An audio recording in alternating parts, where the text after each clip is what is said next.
Interesting article, but things again that make you go, especially in this day and age.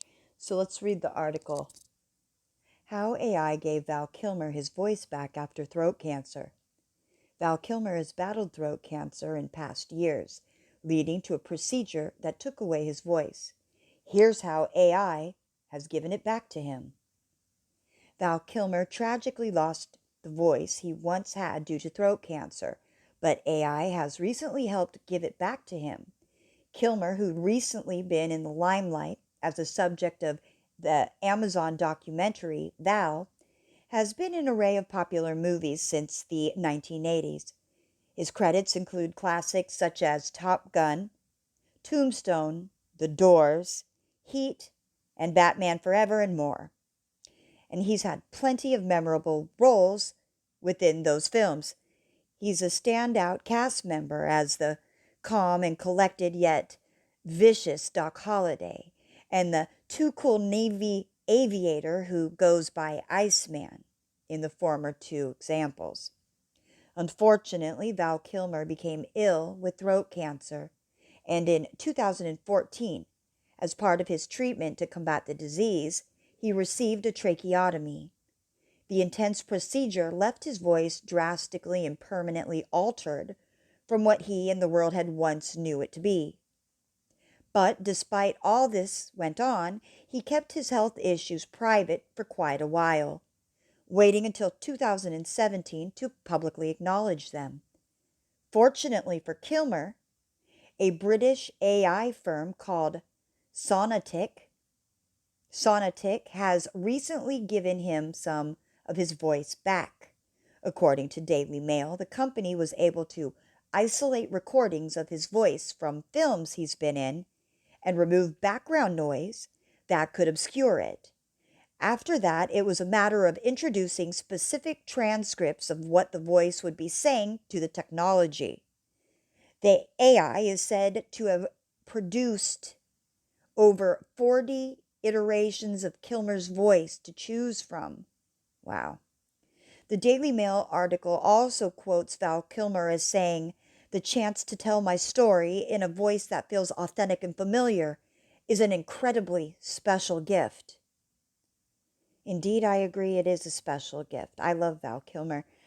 I just question some of this technology, this artificial fakeness that's taking over, because it could be used in many different ways. Anyway, let's continue reading the article. Sonantic seems to be opening up both personal and professional doors, I bet, for Kilmer, who's even able to use the technology in his daily life if he wishes. Of course, it will be a game changer for his work. John Flynn, the firm's CTO and co-founder, is quoted as saying that Sonantic wants to give him something for his craft. When deciding what the best gift would be for him, it's absolutely astounding to listen to the artificial recreations of Kilmer's voice. For anyone familiar with his work, the resemblance is uncanny. And the script his computer generated voice reads is heartbreakingly beautiful.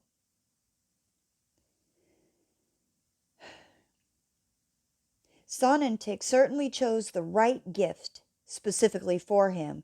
After all, his voice and cadence have always added extra layers to his character.